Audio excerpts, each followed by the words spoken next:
We're on air. We're on time. We've got audio. It sounds good. No one's probably here because we're actually on time. They're like, they'll take 10 minutes to get started. Yeah, I'm looking at it here on YouTube. Everything's going great. Maybe up the saturation of hair? No, Or just do you leave think it looks good? Yeah, it's fine. Alberto, what's cooking, man? What is cooking?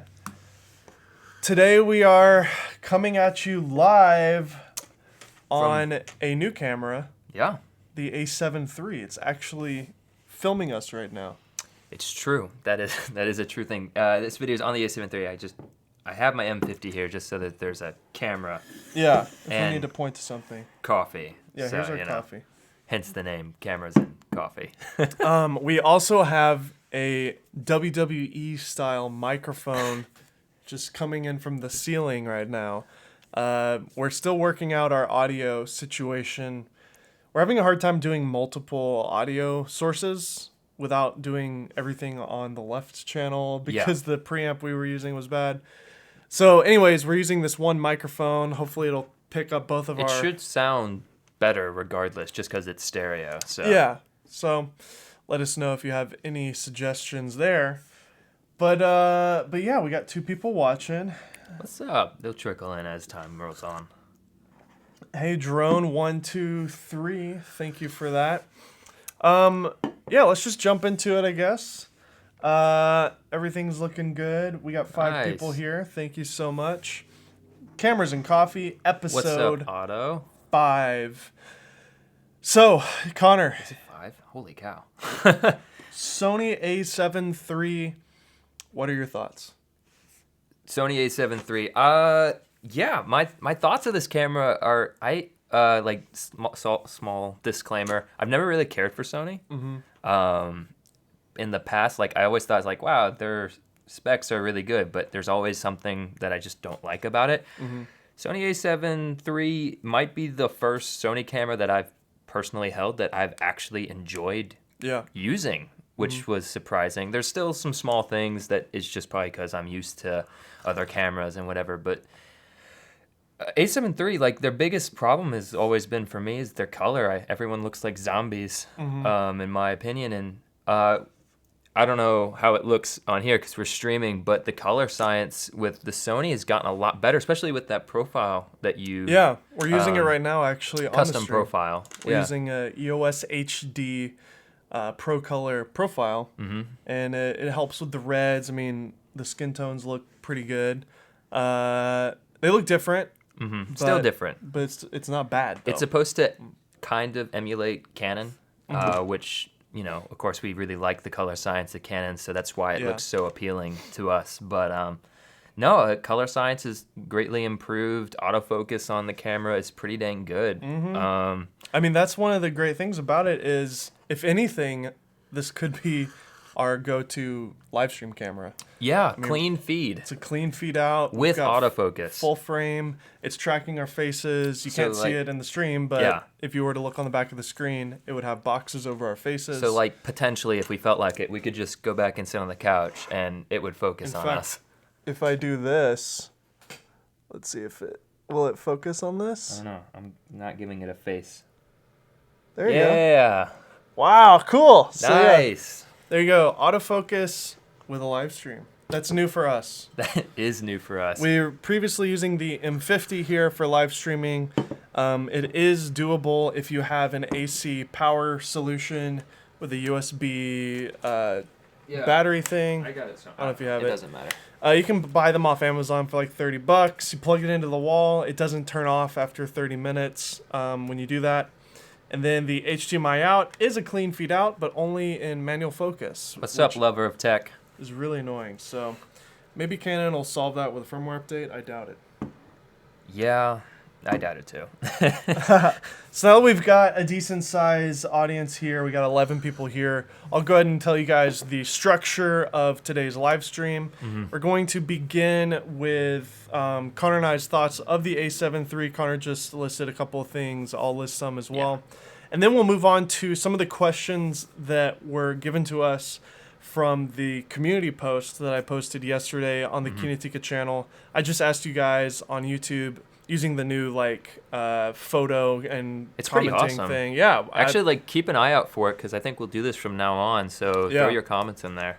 So we've got a list of some really good questions here. So I'll go through those. Anybody that asked those questions from the post yesterday, I'll answer those. And then while I'm answering those questions, we'll open it up to a live Q&A. Just hit us up. Put like at Kinotika in the chat, and then that way it'll show up on the list as a question. Otherwise, if you guys want to chat with one another, feel free to do that. But if you want to ask us a direct question, put at Kinotika. So yeah, I'll just start this off with my initial thoughts of the A7 III. We did do an A7 III video review. We went live like 3 days ago. Yeah, and something it's like that. Actually, it was last Friday, I think. Oh shoot, yeah. I have no memory. Yeah, it was a week ago now. But yeah, that was my initial thoughts. I've had some more time with it. We've been shooting with it. We filmed a couple of videos this week on it, and I think overall it's a great camera. It reminds me a lot of the A7R III because it pretty much is the exact same, other than the sensor size is different. The only difference is the R. That's it. The R has a better EVF, which I don't really care about because I rarely use the EVF. But if you're a photographer, that would matter a lot. Yeah. Because your eye is going to be up in there like most of the time. But for us with video, probably 99% of the time, to be honest, we're just using the screen. Yeah. And then the megapixel count on the A7 III is lower. Obviously, it's like half. I mean, the R is like 42 megapixels. This one's 24, which I think is an advantage because I don't want that many megapixels. It's a pain in the butt taking A7R photos and going through Lightroom because that's just so... so hard on your computer. It's like 50 megabytes per image. So. Yeah. Anyways, yeah, so I've loved using the A7 III. I've been experimenting with vlogs. I haven't posted anything. I've just been like, you don't know this, but yesterday I shot a vlog. Did you? And you've been shooting stuff off and on. Yeah, and I'm not going to post it because I'm just flexing my muscles. I'm like working out. He's practicing. I'm practicing. I think I have a new idea of what I want to do. I'm gonna start doing reviews in a vlog format.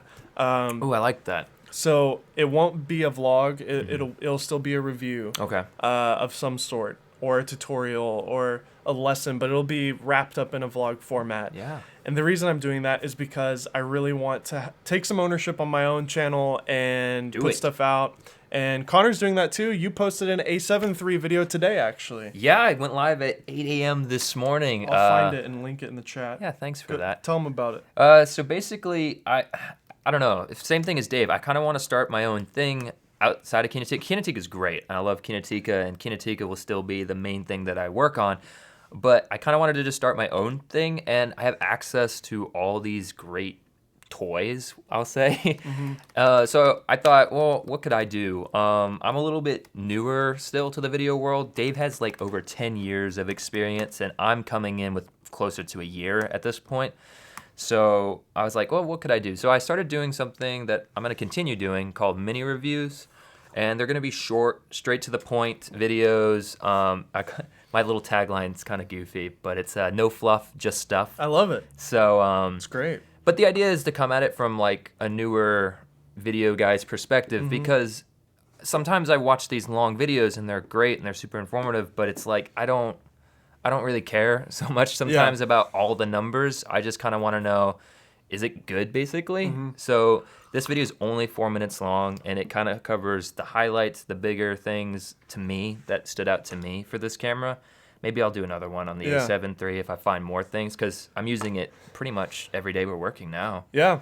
I think it's a great little cam, at least for the next 2 months. Yeah, for the next 2 months. And that's what I said in the A7 III video that we did. And that is prefaced with the idea of this Nikon camera that is rumored. I saw something today actually that some pictures might have been leaked on it. So if you want to check that out, I'll check that out right now. Nikon rumors. Yeah. Nikon has been actually putting stuff out on their own. It's not even rumors. They've been posting stuff.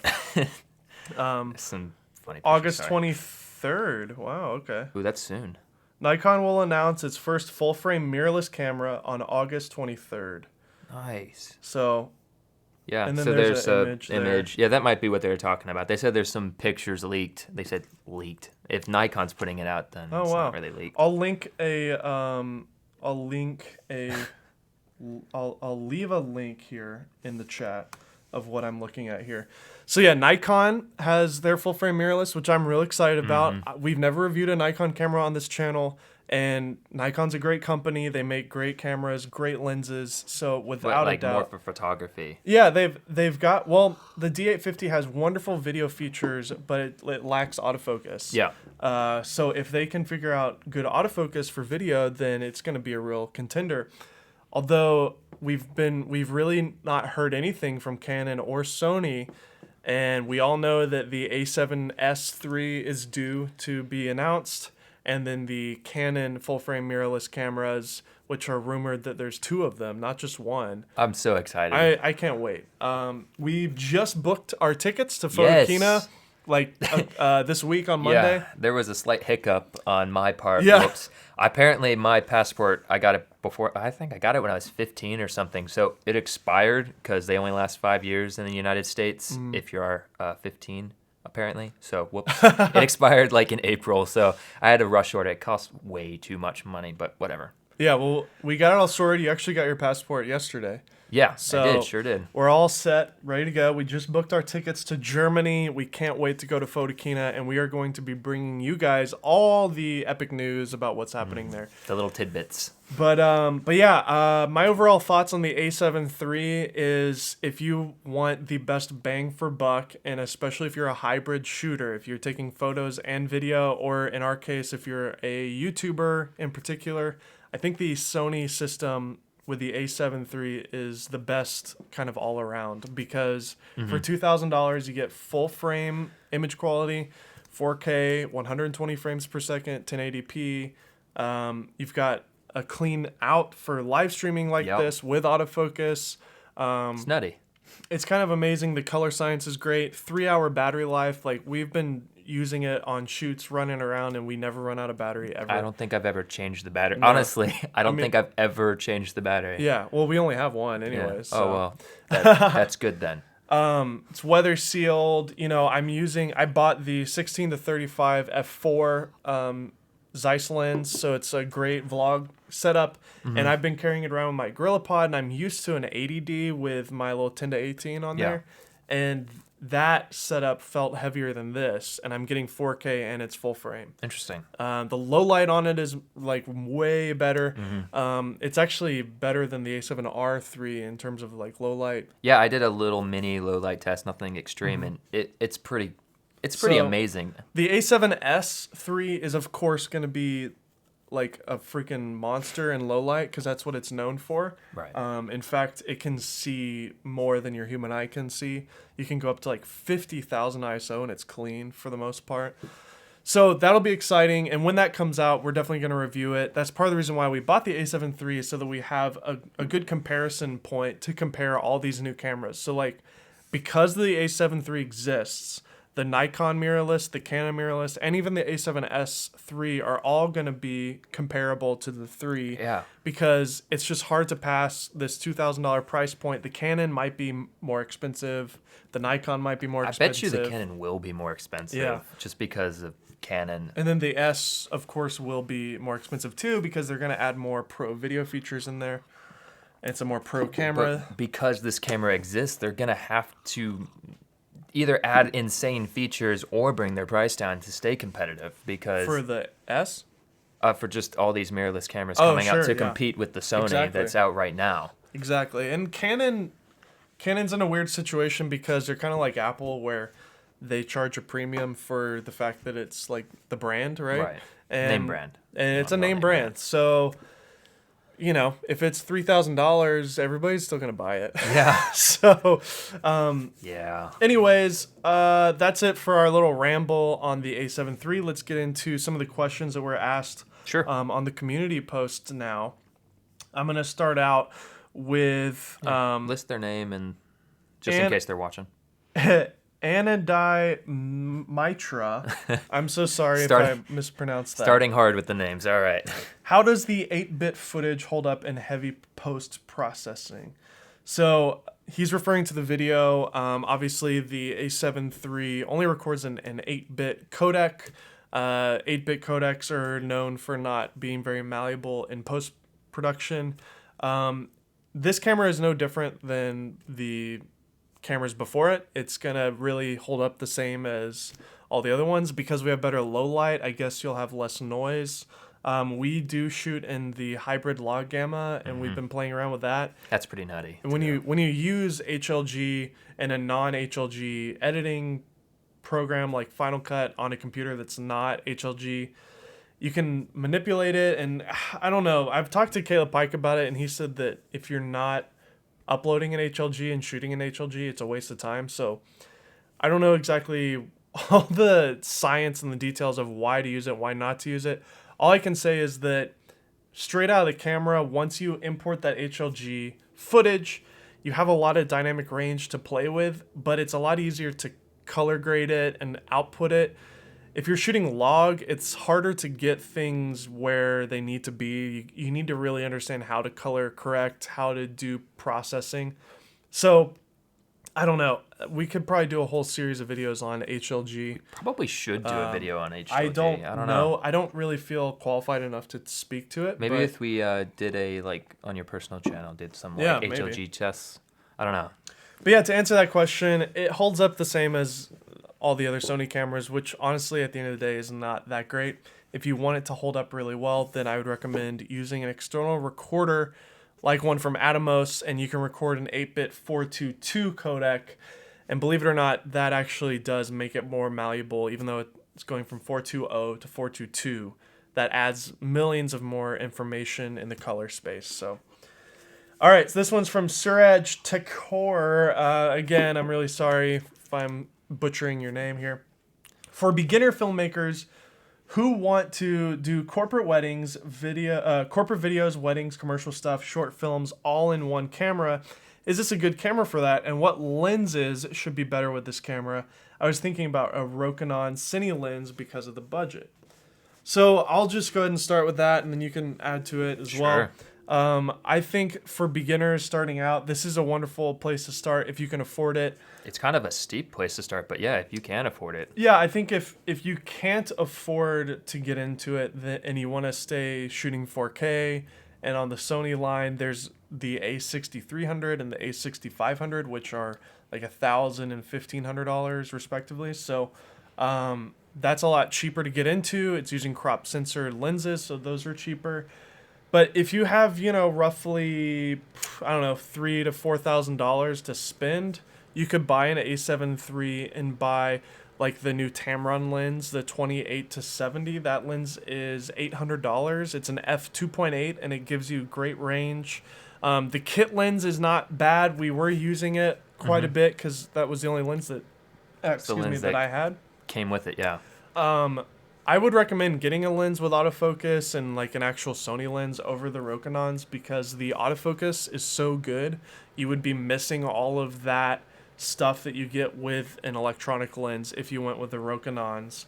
But if you want to shoot manual, like honestly, if you want to only shoot manual focus, I would maybe steer you away from Sony and say buy a GH5 with a speed booster with the Rokinons. So if you want, I mean, you're referencing the Rokinon Cine lenses, I would say go with the GH5. It has better stabilization. With the speed booster, it gets you to almost full frame. Yeah. And you can do 10-bit 4K. It has way better video features. Although if you're saying a beginner and you're kind of afraid of manual focus for everything, probably just pick the Sony. Because the autofocus is really, really good, and honestly. And if you're on a budget, stay away from the Sony lenses. They're really, really expensive. We say really, really a lot here. Yeah, but the GM lenses are like $2,500 or $3,000. They're very expensive. The Tamron lens just came out. Order that. It's $800, 28 to 70 f2.8. It's got great bokeh. It's small and lightweight. That's definitely the new standard. Rokinon also makes actually some autofocus lenses for Sony. They're all primes, and they're pretty cheap. So maybe you could buy some prime lenses and do that. Also, definitely check out eBay. This camera's been out for a little bit of time. You might be lucky and snag a used one in decent condition. The Not the camera. The camera is actually selling for more than what it sells for because I haven't looked. I just figured eBay. I was on usually eBay because I cheaper. was trying to get one, and they're selling for like $100 to $200 more than it's worth That's not because doesn't make it's sense. out of stock everywhere. Is it really? Oh yeah, they sell out of stock within minutes. Nice. Okay. So Sony can't keep So these. ignore that. Maybe in a couple more months. But you can buy lenses used, however, because I bought this 16 to 35 lens that's on the camera right now for like $800. It's normally, I think, $1,200. So I Okay. saved a lot of money by doing that. Just save money where you can. Look around. Radioactive Cat. That's I a cool like that name. name. I don't record a lot of video, however, with my new A7III, I would like to start recording more and better video of my vacation travels. What is the best budget microphone for the A7III that would get me better sound? Connor, I'll let you answer that and speak to your microphone that you have.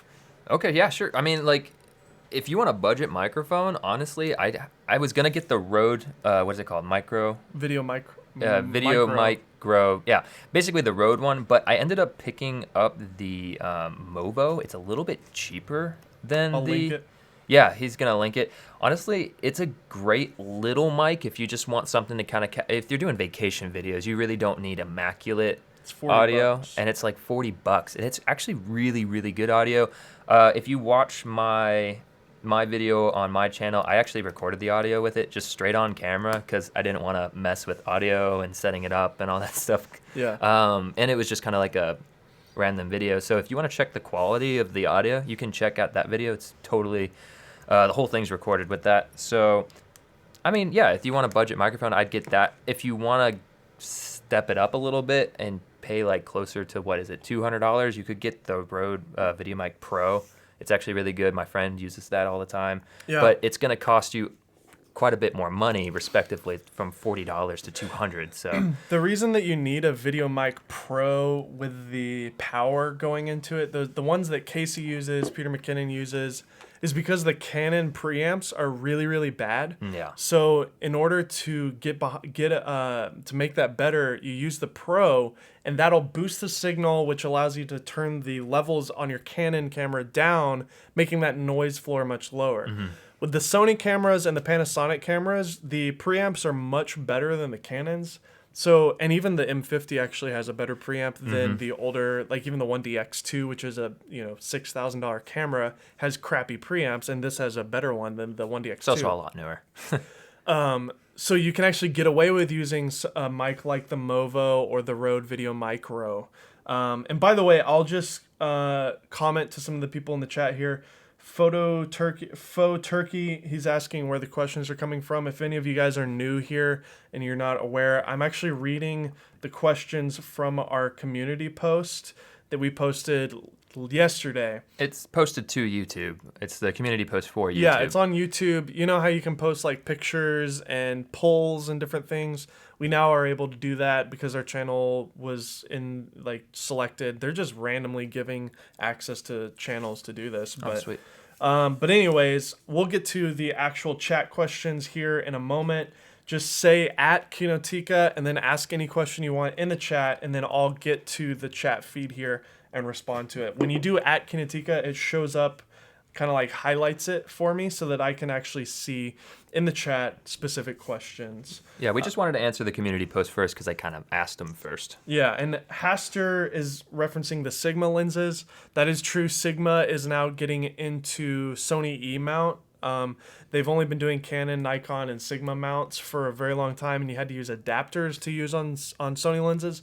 But now they're making all their art lenses on the E-mount system, and they're a lot cheaper. The art lenses are amazing, but I don't know. Like I saw Jason Vong did a whole video series about the Sigma lenses compared to the Sony lenses, and they're pretty, like the Sonys have better autofocus always, and the price point isn't always perfectly, like, it's not necessarily cheaper all the time with Sigma. Just maybe if it's only $300 or $400 more, you get the Sony and you get a little bit better photography options. So, and the autofocus performances seems to be better. But I need to test that myself. We have a connection with Sigma, so I might be able to get some of the new Sigma lenses on Sony E-mount and do some tests. to give you guys an exact review on that. All right, we're going to go back to the community posts. Could the A7 III be a good camera for a beginner? That's Marcos Bastos. Yes. Yes, absolutely. Because I am one, and I quite like it. It's expensive for a beginner. Yeah. But if you have the money to drop, that's kind of just... I mean, this camera is also good for a beginner, and it costs $700. So it's kind of just what is your budget. But yeah, as far as it's fairly easy to use, especially with the My Menu. Yeah. If you can set up your own menus, Yeah. which you've done on this camera, it makes it way easier because Sony menus are a little confusing. Oh yeah, very confusing. So that would be the hardest thing for me if going into it. I kept having to ask, I'm like, "Where's this?" But then he set up the My Menu, and it's all right where I can see it. So yeah, just look into that. Angel Robles or Robles. What focus mode do you generally use on the A7 III when shooting video? Thank you. I typically we switch between two modes. So on Canon, you're able to do face tracking, and you can also like touch the monitor to focus on things also, and it tracks. You don't have the ability to do those two things in one on Sony, which is a little frustrating. That's probably one of the more frustrating things. It's kind of minor though too, but whatever. So basically, we go between two modes, Wide. and he's been doing that. So we shoot on the wide focus mode in continuous autofocus with face tracking turned on. That's what we're doing right now. Basically, what that means is if it detects a face, it'll track it. You can actually touch. So like in this case, it's tracking both of our faces. If I were sitting a little further back and Connor was closer up, you would see two squares, and you can tap on either one, and it'll go between those two faces depending on which one you want to be in focus. Yeah. Which is really great. And then the second mode that we use is the track. It's movable point or like single point. Yeah, single point. It's like I think it's just called single point. Single point. And what that is basically just touch focus. So you just touch on what you want to be in focus, and it should, in theory, work. But it doesn't always work as well as I found that one a little frustrating to use sometimes. Honestly, the wide mode is my preferred. Yeah. Autofocus mode for this camera so far. The wide mode kind of if you turn off face tracking, it'll just kind of intelligently focus on things. Yeah, it kind of tries to figure out what is the subject, and then it finds it. Yeah, it's like, fairly reliable. It's pretty reliable. One of my friends uses Sony cameras on a gimbal, and he turns face tracking off and shoots in wide focus mode. And basically everything that he's filming, the main subject that is in the shot, it just kind of intelligently knows that that's what you want to be in focus, and it works almost all the time. So it's a great system. Zuru is 120 frames per second that bad? Can you use it in a commercial? Yeah, it's totally fine. It's good. It's good enough for a commercial. Absolutely. It's people are saying it's bad because they're comparing it to either a high-end cinema camera or the 1DX2, which has a very good 120 frame per second slow-mo. But, it's a little bit of an unfair comparison just because of the price difference. I mean, the 1DX2 is $4,000 more, so it's like, what do you expect? You could buy 3 A7 IIIs for the price of one 1DX2. Yeah, but it is good quality. I actually did a 120 frame test on my video, and honestly, it looks good. Yeah, it looks fine, especially for YouTube stuff. If you're saying a commercial, I would stay away from shooting in a log profile like S-Log or S-Log 2 or 3. I would shoot like a baked-in profile, maybe Cine 2 or 4 or something. And then it also has 2 quality modes, yes? Is that correct? Yeah, you can crank it up to the 100 megabit per second. So shoot in the highest bit rate you can possibly shoot, and then shoot baked in, and you won't see as much of the image issues. It does downgrade, the 1080p does like lower compared to 60 frames per second. It loses a little bit of sharpness. You get a little bit more image distortion, but it's not that bad. It really is not bad at all. I mean, I'm used to shooting on, back in the old days, on a 7D, it was like 720p, 60 frames per second, and it was really bad, and we would shoot that all the time, and people ended up making a full-time living shooting. Like this one guy, Solomon Lighthelm. I don't know if you guys have ever seen him. You should look him up. really amazing filmmaker. He became super successful because he shot on a 7D in 2010 or something. Shot everything at 60 frames per second in 720p, and then he slowed it down to 1,000 frames per second with an app called Twixtor, which is still out. And he now is like a really successful director. So like it doesn't matter. Like you can definitely get. I guess it would depend on like the commercial. Like I don't know if you're shooting a commercial for Google, maybe not. Yeah. But if you're shooting like just like a promotional video for a company, yeah, totally. And one really cool thing about the 120 mode is if you don't do the slow quick mode, you can actually shoot with the audio intact and you get the autofocus and everything. Yeah. So you actually still are recording audio, which is great. You just have to slow it down in post. Okay, Ray Daru, he has a great question that I've even been wondering, and I need to do some A/B tests on this. I've seen some reviews that say the A6300 and 6500 1080p footage isn't great. How well is the A7III 1080p footage? How good does it look? I've seen just stuff on my computer. It looks sharp. It looks clean. It definitely looks better than what I've seen from the 6300. But I would like to do a comparison, and maybe I'll do that on my personal channel. I'll make a note of that. So, will it replace Kyle Lowe Creative? Will it replace your 1DC or M50? So, will it replace your M50, Connor? I don't have $2,200 right now. So right now, no. In the future, it depends on what these other mirrorless cameras kind of look like that are coming out. Potentially, I probably gonna stick with Canon just because it's what I know and love, but it's definitely a contender, which I didn't think I'd ever say. So that's interesting. Yours is gonna be a more interesting 1DC, answer. I don't know. There's a bunch of new cameras that are coming out, like in the next 2 months, which we've already referenced. It's kind of dumb for us to really even think about owning a camera because we're constantly getting new cameras to review. But I like having one camera that is just something that I can always have with me when I'm traveling, when I'm with my family, that isn't necessarily dedicated to work.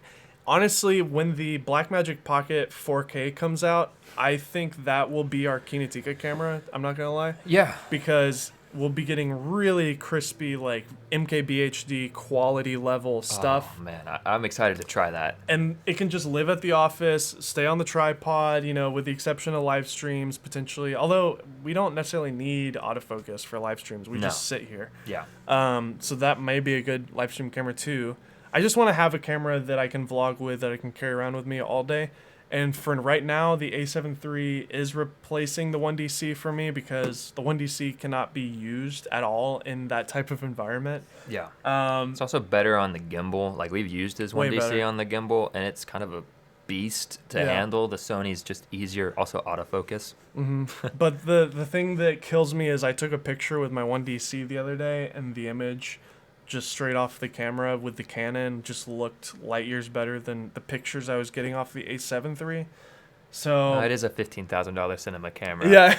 When it came out, anyways. Yeah, or 12,000 or whatever it was. So yeah, I may keep it and just turn it into a stills camera and a backup 4K really nice camera, stills camera. All right, so let's move on to the live questions. We're going to go through here and go all the way up to the top and look at one of our first questions, which of course is from our very own Alberto. Fan favorite, Alberto. Kinotika, remember the question of what camera do you like but wouldn't use, and you said the A7 III. Has your opinion changed? Oh, yeah. Did we say that? Oops. What camera do you like but wouldn't use? That's true. I think I said that in a live stream prior. Was it the last live stream? I think it was. Has the opinion changed? Obviously, we're using it. Yeah. I think the reason that I said that was because I was willing to just skip it and wait till the Canon or these Nikon or the A7S Yeah, because it's been out for a little bit. That was kind of the whole reason. But I don't know. It's growing on me. So yes, my opinion has changed. Rob Scene Productions, Kinotika, is it worth it to spend more money on the A7 III over the 65 or 63? Yes, without a doubt. I think if you can save your pennies, do it. If you still want to buy crop censored lenses, you actually can shoot in a crop mode on the A7 III. It's pretty easy too. In Just 4K. a button. Well, I assigned it to a button. Oh, never mind. Which well, is, you can do that though. Yeah, you can. And the older versions wouldn't let you assign it to a button, which is great that you can do that now. So yes, the reason I say yes is because of two big factors. One is the battery life is like 3 times as good. You could only get like 45 minutes to an hour if you're lucky on an A6500, and you get 3 hours roughly on this. So that alone is like a huge feature. Number 2 is the brightness on the screen doesn't dim when you shoot 4K.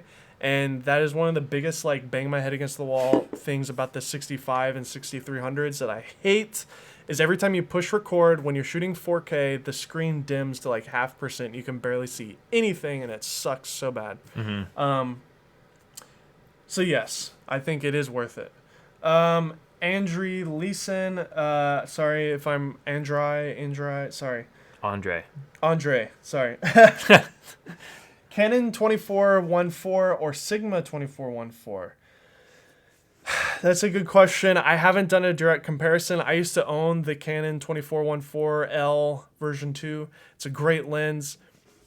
I think if you have Canon lenses, stick with Canon. If you have Sigma lenses, stick with Sigma.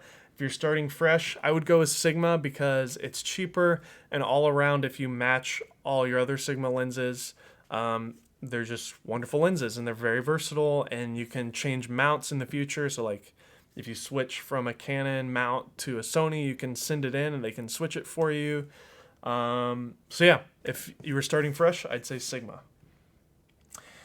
Kinotika, how do you find no face detect in 4K? So you actually do get phase detect.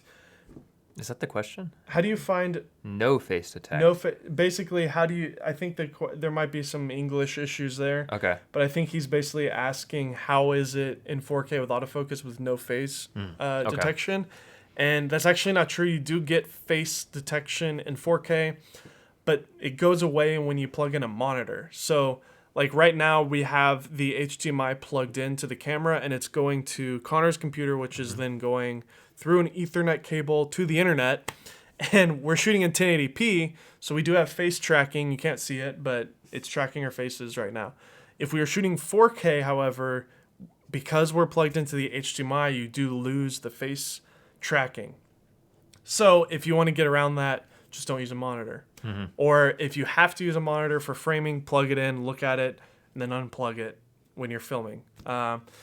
But even if you don't want to do that and you want to still look at the monitor, the just tracking without the face detection is good enough to probably be just good enough. I've not noticed any hunting really for the A7, no. So it's... The Sony system is really fairly comparable, if not almost identical to Canon in a lot of ways.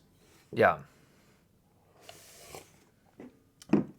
Kinotika, how's D-Maze and Mango Fett? Alberto, good question. Dang. That's a deep cut right there. Ouch. Like, meaning like that's, he knows a lot. Yeah. Yeah, so guys, I've been going back and forth on my own YouTube stuff. I had a superhero channel called D-Maze that I was going to do. I have now changed it, and you may be seeing what I'm talking about soon. About that. It's gone under a lot of processing. Yeah. I basically originally thought I wanted to start a superhero vlogger channel for kids, but it just didn't feel authentic to me. It wasn't something I was really passionate about. I'm more passionate about tech and cameras, and so I'm actually morphing the idea of a superhero with reviews and tech and stuff. So you'll be seeing that hopefully soon. Mango Fett is gone. I'm probably gonna delete it. Still a fun name though. Yeah, it is fun. Let's see. Any other questions? If you have any questions, put @Kinotika in the tag. Faux Turkey. Have you seen that scene in Stranger Things when the guy drops the Pentax on the ground? The sound it makes is that of glass shattering. Does that mean Pentax uses a different kind of glass? I have no idea. I haven't seen Stranger Things, so...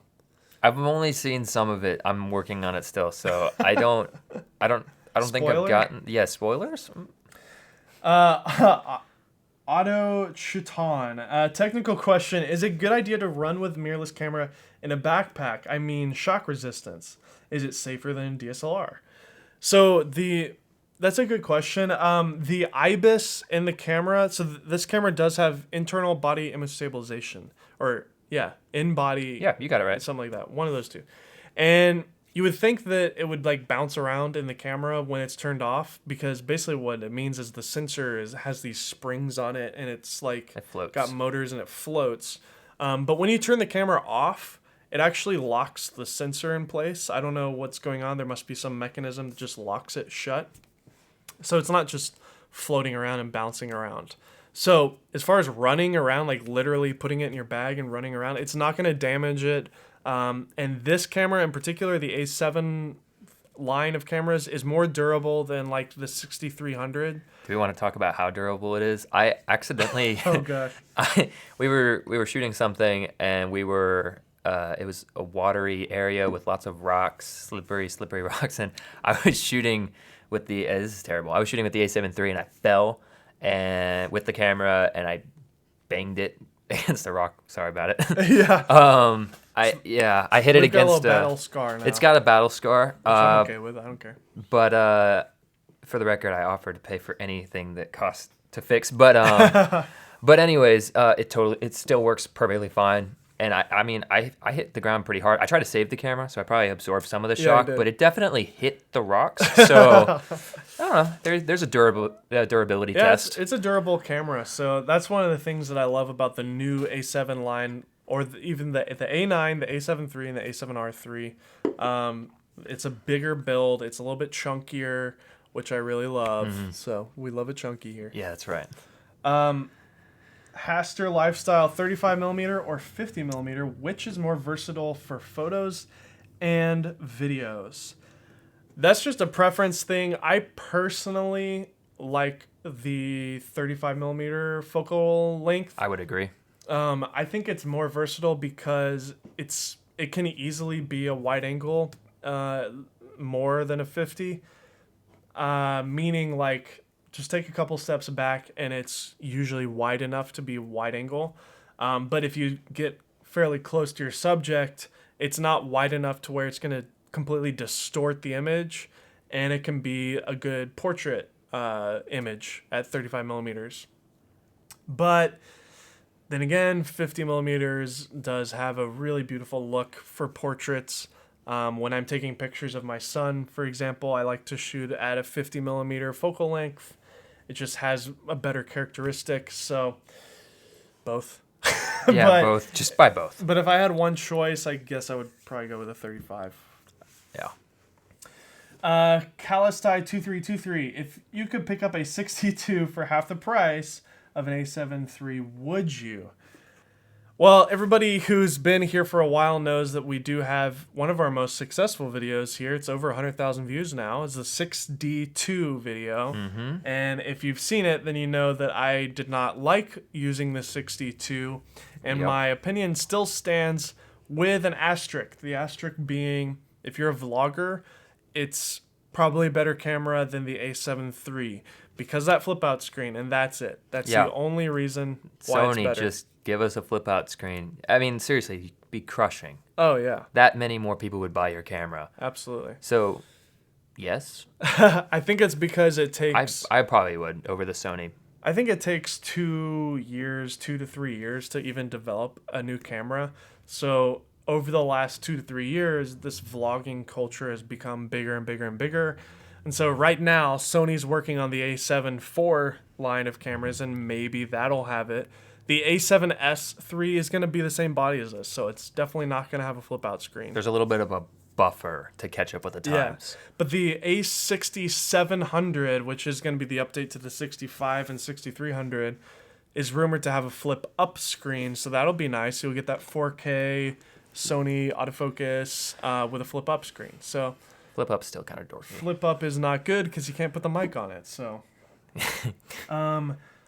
For Turkey, what if the fake depth of field algorithm in phones is dramatically improved within the next few years? Would it kill the SLR and mirrorless markets? That's a great question. I think that type of technology, what he's referring to is, this is an iPhone 10. It's got these two cameras here, and you can do the portrait mode effect, which is using the depth data that's recorded from a stereograph. It's a lot of science. Basically, the camera knows depth, and so you can select somebody's face and blur everything out in post-production.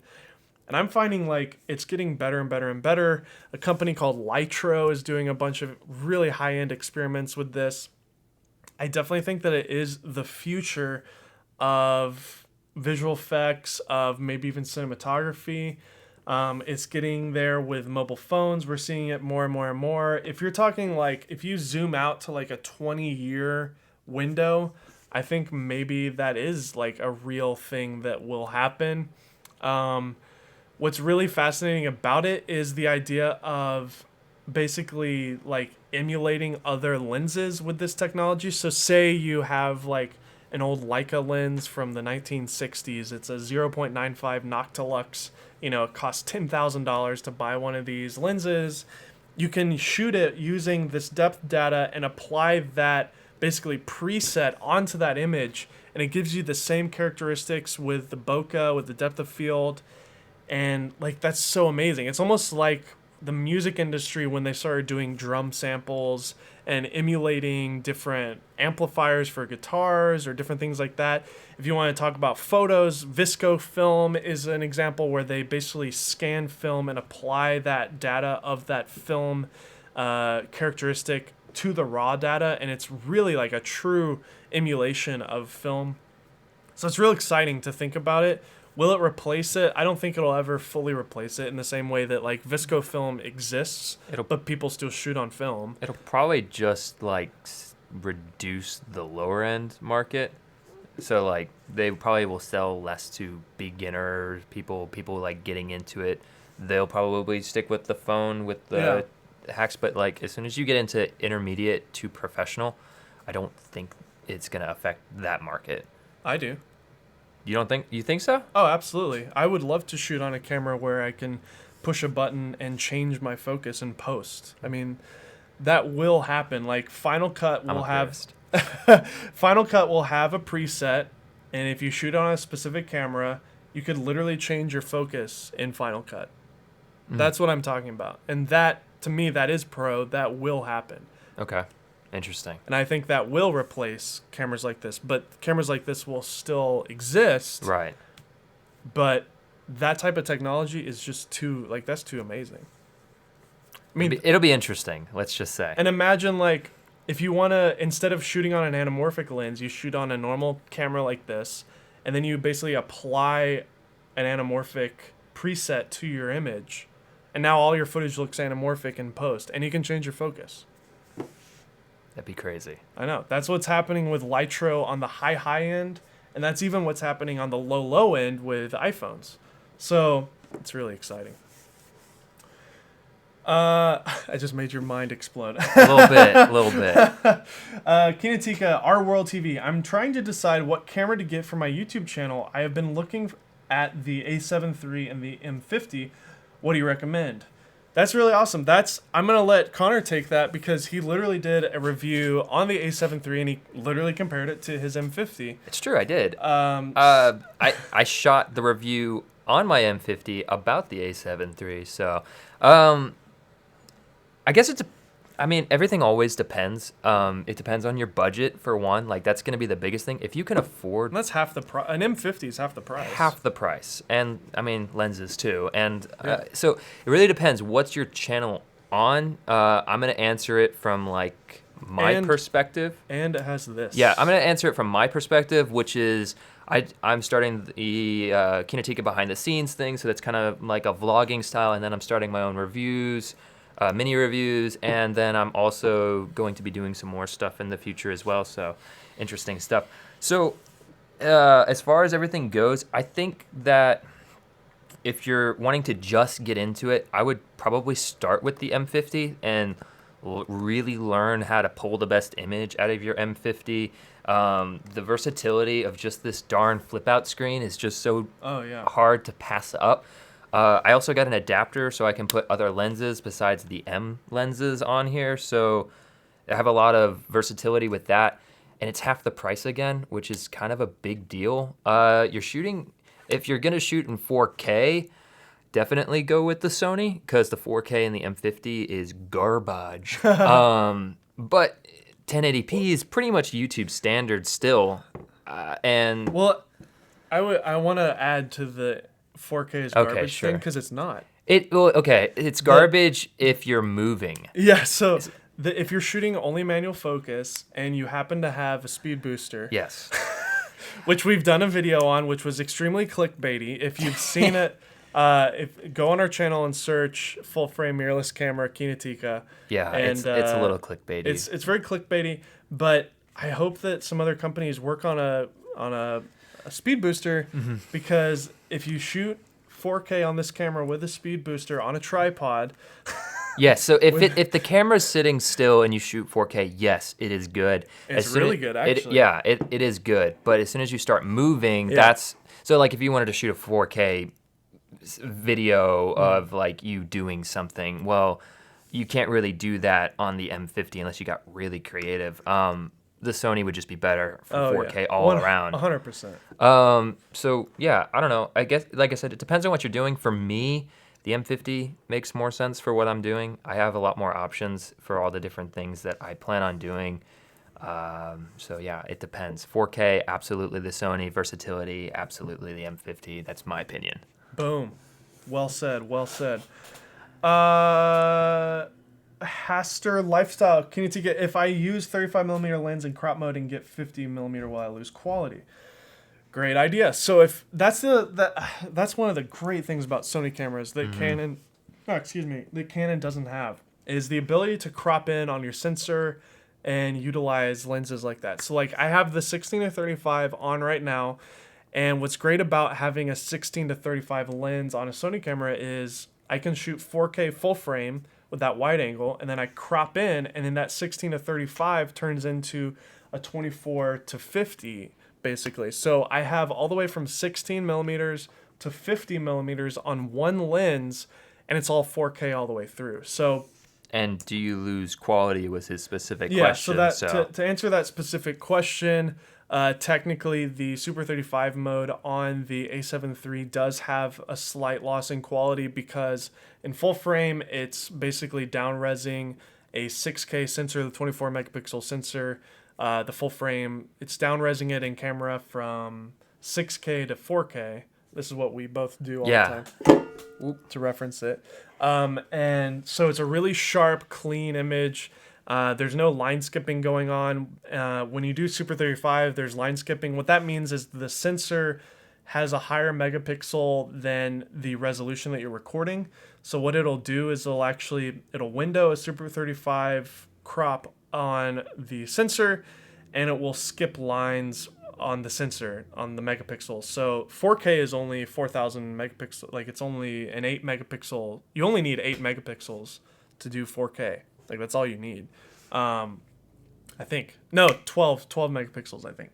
Anyways, so what it'll do is it skips lines, and what that means is the sensor is now like, so say you have 4 lines and it's skipping one, skip, this one, skip, this one, the pixels. It's skipping those pixels to make it 4K. So that means that there's actually little bits of information that the camera is not capturing, which causes image issues like aliasing and moire. Those are things like if I had like a telephone line, if you're filming like a straight line, you can actually see little jagged edges in the line, and that is literally, you're seeing those skipped lines in the sensor when you see those jagged edges. And then moire is when like you have a detailed pattern, like even this has like fine detail, and you see that weird like zebra pattern, and that shows up when you do line skipping as well. So you lose like when you're shooting in full frame mode, it's a lot cleaner. You don't have those image issues. When you shoot Super 35, it's still a sharp 4K image, but technically it is worse. But just slightly. Just slightly. Alberto, okay, real question. What will it take for you to make a review on the Panasonic Lumix G7? Well, Alberto, to answer you directly, what did I text you yesterday, Connor? Oh, should I pull it up and like read it exactly? No, I have a paraphrase. Basically, Alberto, because you're a mega fan and you because you ask so you persistently. pester us. I mean, ask us. Yeah. We might just keep an eye out. You might see one. We may or may not do one specifically for you, Alberto. So, Also, I think it would be fun because, like, honestly, it is a super cheap 4K camera. there it is. It was a couple days ago. I said we should do a G7 review for Armando, and then I Corrected himself. I meant Alberto. I said Armando because I've been following Armando on YouTube. The Armando Bites. He's a big YouTuber. That's what I was thinking, but we may do it because it's such a cheap 4K camera and it's great. Steven, have you used an A7III for video? That's what I use, and I'm curious if the 6K downres from the A7III is actually noticeable. So, Steven, we actually did a whole series of videos on this channel about the A7R III. I will link them here in a minute. But you still get that same downres thing that I just rambled on about in the A7R III, just not in the full frame mode. It's actually the reverse situation on the R. So when you shoot Super 35 mode, it's actually windowing a 6K ratio on the A7R III, and it's downresing that to 4K. So if you want that clean, no moire, no aliasing mode, shoot in the Super 35 mode on the A7R III. So basically, here's the situation. If you want really good full frame 4K, shoot on the A7R, or No, it's okay. if you want really good full frame 4K, shoot on the A7 III. If you want really good Super 35 4K, shoot on the A7R III. There you go. So, it's not your fault, David. Sony names all their cameras too similar. Yeah.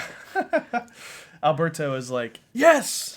So, Faux Turkey, have you seen the trailer for Suspiria? It looks like film, but was probably shot on Alexa. The LUTs and grading are getting so good these days. I haven't seen that. I haven't seen that. I'll check it out. Yeah, Suspiria. I mean, if you look at, I think No Film School, every year they do a roundup of the cameras that are used for Best Picture nominees. And the last couple of years, there have been no Reds on the list. There has only been RE cameras, whether it's actual film or Alexa. Almost every single production, except for Netflix productions, are shot on Alexa if they're shooting digital. I mean, it's kind of taken over. The only reason Netflix isn't doing it is because they require a 4K standard for everything. And Alexa, even the Mini, which shoots 4K, is actually an upres from a 3.5K sensor. So it's not true 4K. So RE is not true 4K. However, they've just now entered true 4K with their full frame camera. Gosh, I wish we could talk about these types of things because I really love nerding out about the high-end Hollywood stuff. But to be completely honest, on this channel, we don't have the money to spend $80,000 on a cinema camera and review it. Maybe we'll rent some and do it for fun every once in a while, but yeah. Hey, DSLR video shooter, hey, Caleb, what's up, man? Yeah, we'll send you some hot chicken.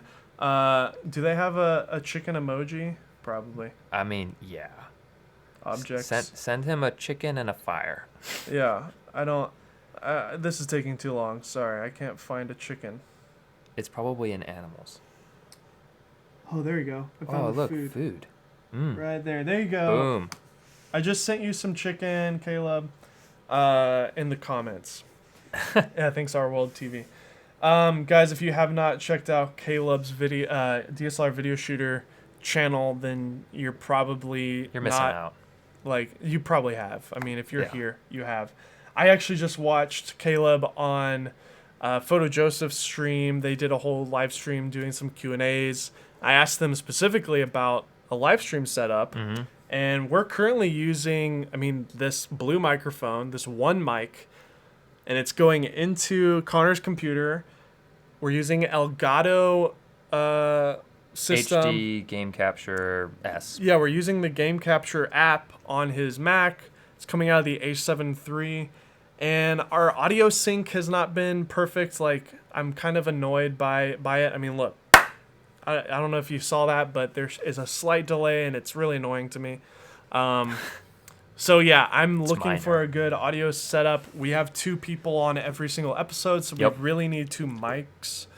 It would sound so much better if we had 2 mics. But Caleb, tell us what to do. Tell us how to do 2 mics. Yes.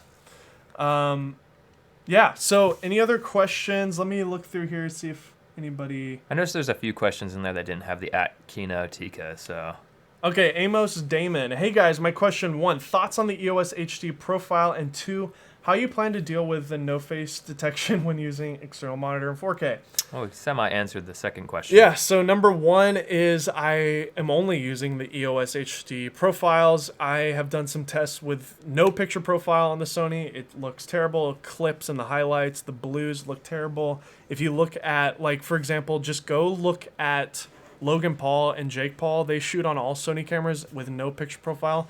Also, Gary Vaynerchuk. I know that D-Rock shoots on Sony cameras with no picture profile. That's what it looks like. The highlights are clipped. The blues look terrible. The skin tones look kind of weird. It's awful. Don't ever shoot with no picture profile. It totally crushes the image, and I just do not understand why Sony color is just so off. If you don't want to buy a picture profile, I'd recommend shooting the Cine 2 profile. I think it's like PP3 or 4 or something. It's pretty good, but the EOS HD profile is actually very good. They have updated it.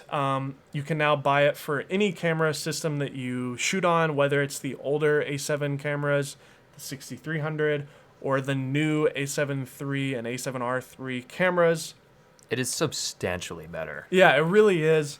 It's utilizing the HDR mode on the camera, which Caleb is here. If he's watching, you can talk to this. I don't know why people are shooting in an HDR profile and then outputting a non-HDR profile, but apparently they are getting a more standardized color science. I don't know. HDR is supposed to be some sort of industry standard, so Sony's actually using a different algorithm with HDR than their non-picture profile or their built-in profiles. So anyways, EOS HD, I can't give it away because they are settings that you have to purchase.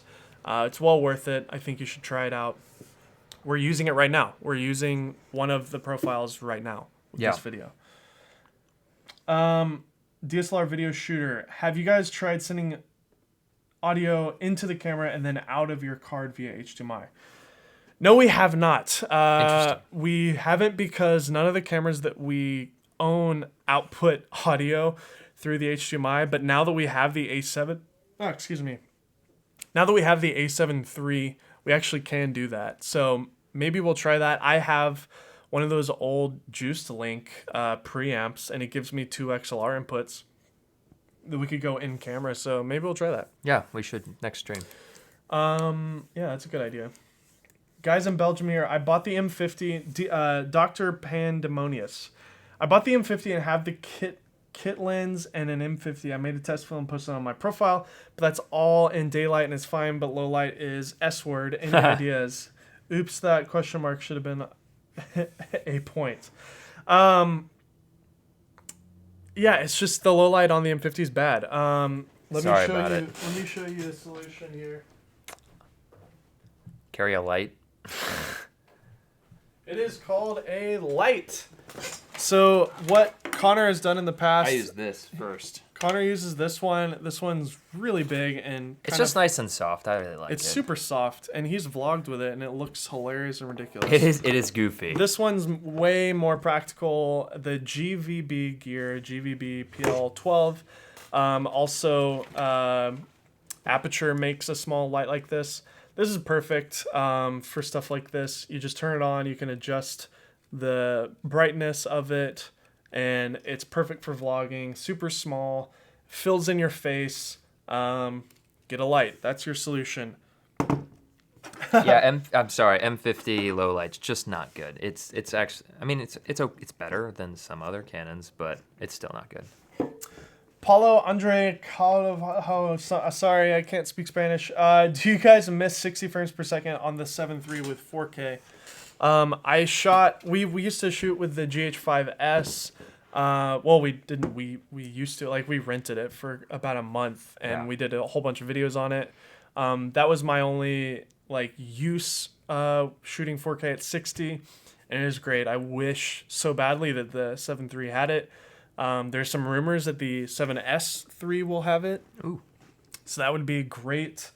Yeah, I mean, of course, like, I want as much resolution at the highest frame rate possible, but I guess at this price point and with the processor that's in there, maybe it's harder to do. I'm not sure. A6000 user, as far as an upgrade, stop at 2K point and snag at A7 III, or keep going towards 7R3, 7S3. I'm roughly 70/30 video photo. Gosh, I think for now, obviously the 7 III is a better option, even over the R3. It has actually some better video features, especially if you want full frame. If you're shooting the 6000 A6000, the R3 I guess is better because you're gonna be using your crop lenses.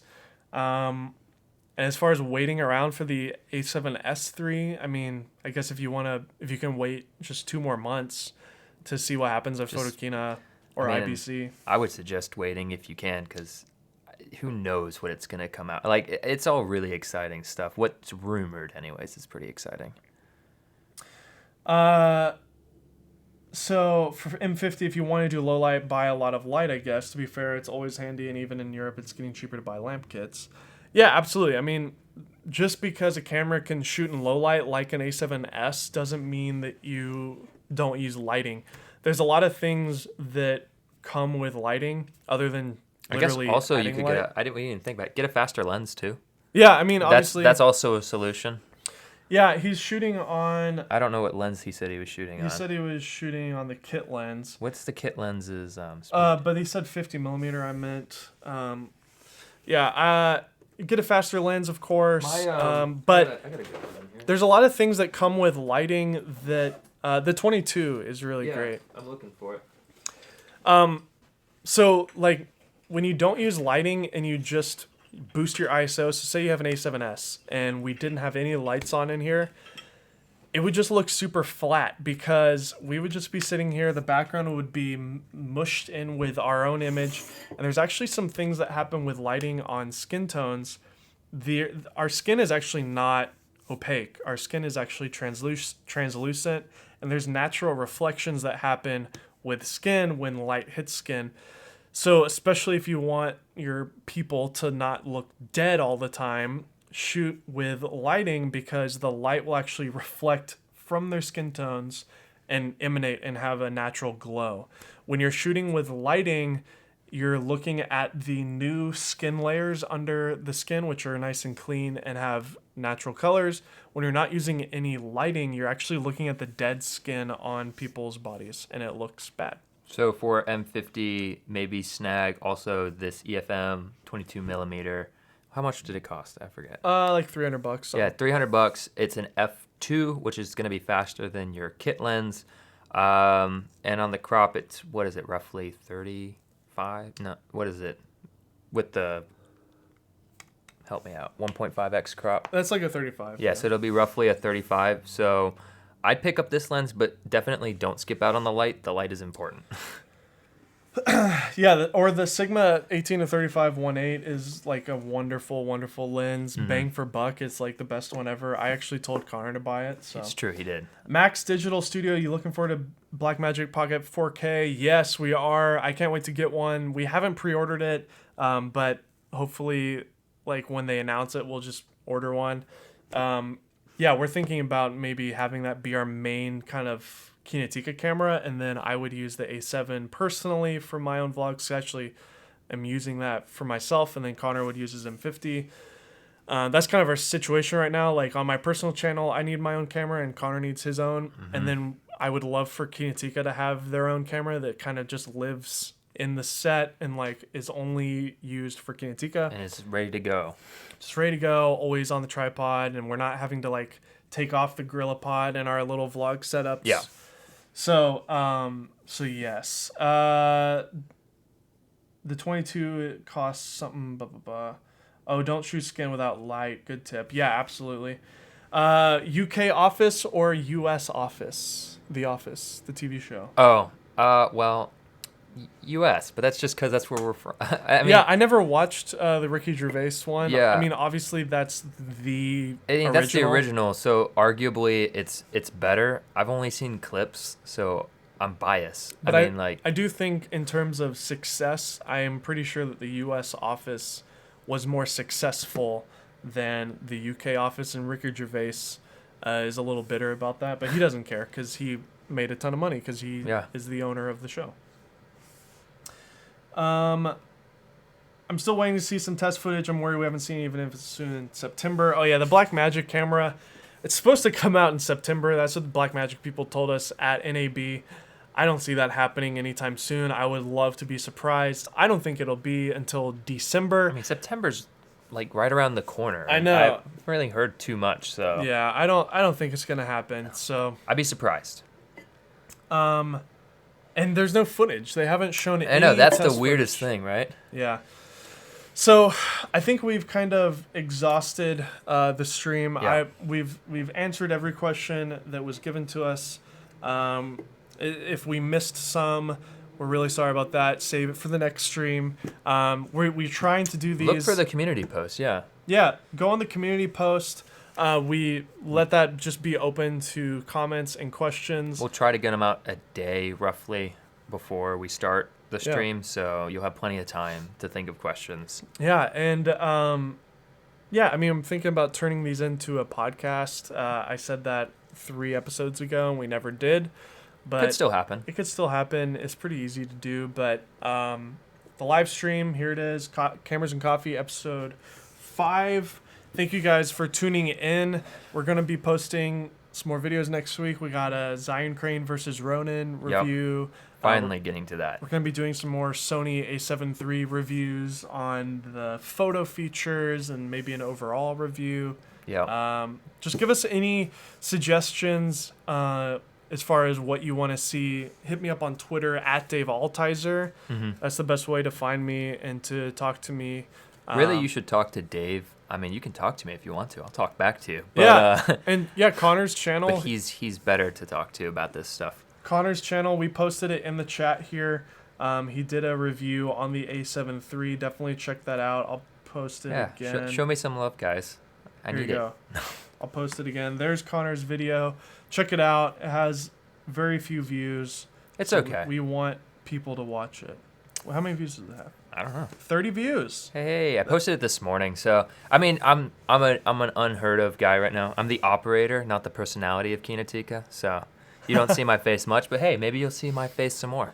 But yeah, thank you guys so much for being here. We're so grateful for all of the subscribers and everybody that was watching the stream. Like we get really excited, guys. Every time we hit a new 1,000 subscribers, like whoever discovers it first, we always text the other guy. We're like, oh, we made it. You know, it's.